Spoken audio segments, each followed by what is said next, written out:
सुमति सबके उड़ रही जय हो। तुलसीदास ने कहा कि सुमति कुमति सबके घर में रहती है माता बहनों। और सुमति कुमति कौन है? कोई जानता है? एक बार जानता हो तो उछाल करना, नहीं जानता हो तो सुन लेना कि सुंदरकांड में तुलसीदास जी ने क्या लिखा है। सुमति का मतलब अच्छी बुद्धि वाले लोग, जिन्हें समझदार कहते हैं, ज्ञानी कहते हैं। और कुमति के लोग दुर्बुद्धि, तो छोटी छोटी बातों पर झगड़ जाते हैं। आजकल के बच्चे सोचते हैं कि मेरे पिताजी ने क्या कहा, मेरी माँ ने कहा क्या, बस छोटी सी बात कही तुरंत विरोध कर लेते हैं। अरे माँ ने क्या कहा, पिताजी ने क्या कहा, आपके भलाई के लिए कुछ कहा होगा, सुनिए। जो नहीं सुनते हैं उसी को दुर्बुद्धि कहते हैं। कहते कि बिना विचारे जो करे फिर पीछे पछताए और काम बिगाड़े आप रो और जग में होत हंसाए। इसलिए मेरी माता बहनों, मेरे भाइयों, बिना विचारे कोई काम मत कीजिए। आप कोई भी काम करना है तो पहले सोचिए, दिमाग लगाइए। आपके पास नहीं है तो अपने मित्र से पूछिए, भाभी जी के पास नहीं तो पड़ोसन से पूछिए कि भाभी जी इस काम को कैसे करूं, बर्फी बनाने तो कैसे बनाऊं, कचौड़ियां बनाने तो कैसे बनाऊं, कुछ भी नहीं तो पता लगेगा कि सारे पकवान का सत्यानाश हो गया। इसलिए कोई भी बात करो तो बुद्धिमान व्यक्ति से पूछिए आप। इसलिए इसमें लिखा है सुमति कुमति दो महीने, और सुमति कुमति सबके उड़ रही। हर व्यक्ति के पास, हर बच्चे के पास, हर बूढ़े के पास।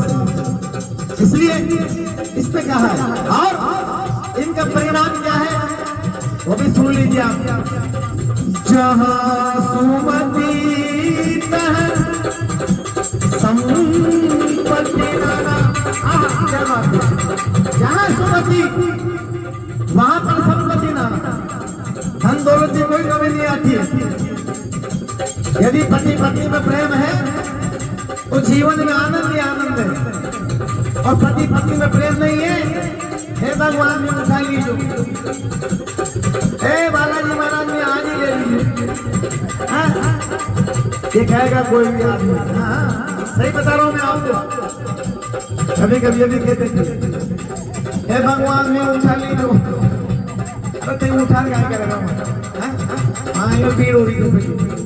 इसलिए जिस घर में पति पत्नी में प्रेम हो, भक्तों,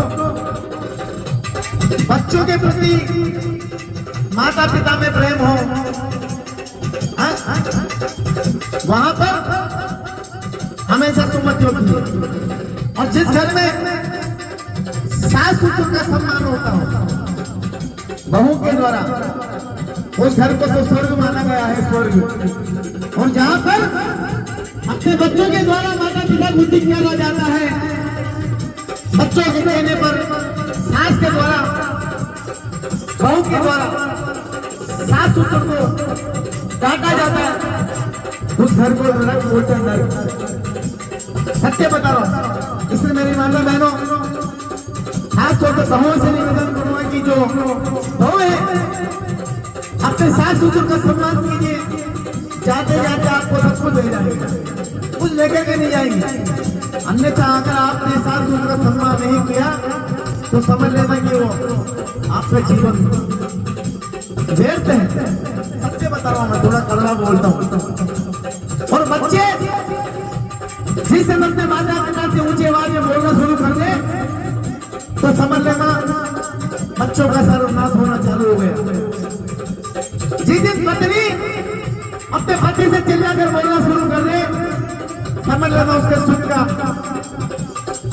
विनाश होना शुरू हो गया। सत्य बताओ ना, पति पत्नी को जब भी पति घर में आए बड़े भाव से बोलना चाहिए। आइए कहा था नानी, आगे देखा कि क्या, अरे पति बेचारा सुबह से निकलता है, उसको प्रेम से बिठाइए, पानी पिलाइए, चाय की पूछिए, उसके हाल चाल पूछिए, उसके बाद भोजन व्यवस्था जो भी आपकी मंजूर रखिए। क्योंकि कहते अरे आजकल की माता बहनों को मैं कहता हूँ पति को परमेश्वर मानना कोई बात नहीं, आप तो बहुत बड़ी हो, पति मानना नहीं ये बोलते, हाँ परमेश्वर तो बहुत दूर की चीज है मेरे भाई। इसलिए इस रामचरित्र में यही बातें होती है। महाभारत में तो एक इंच तक कोई देना नहीं चाहता, पता है ना आपको, सर कट गए, करोड़ों की सेना मर गई, सारे मर गए, मगर एक इंच जगह कोई ले ले उसका सर कट गया। और रामचरित्र मानस में, रामायण में जिसको देना चाहता वो लेता ही नहीं, देखा ना आपने। इसलिए सीता के चरित्र पर चलोगे, राम के चरित्र पर चलोगे तो जीवन गरीबी में भी आनंद देगा। इसलिए जहाँ सुमति तह संपत्ति नाना, जहाँ कुमति तह विपत्ति निदाना। जहाँ कुमति है, जहाँ बिना सोचे समझे बकवास की जाती है, वहां पर विपत्तियां ही विपत्तियां, समस्या ही समस्या। कोई सुई ज्यादा वाले नहीं मिलेगा, लड़ते रहना, झगड़ते रहना, और किसी दिन कोई छत पे से कूद के मरेगा, कोई कुएं में कूद के मरेगा, कोई नदी में कूद के मरेगा, कोई रेल के नीचे जाएगा। अरे मैं कह रहा हूँ कि आपको जीवन मिला है तो जीने के लिए मिला है, मरने की बातें मत सोचो। मरने की कामना तो आपके पड़ोसी बहुत करने की, ये बाबी जी जल्दी मरे तो ठीक है, सही बता रहा हूँ मैं। आपके समाज में आपके मरने की कामना खाते लोग करते होंगे कि चले गए, बहुत अच्छी बात है। मरने की कामना करने वाले तो बहुत सारे हैं दुनिया में, कोई नहीं कहेगा कि आप सुखी रहो। इसलिए खुद सुखी रहना सीखिए आप। अगर खुद सुखी रह गए तो समझ लेना आपका जीवन धन्य हो गया। इसलिए जहाँ सुमति तह संपत्ति नाना, जहाँ कुमति तह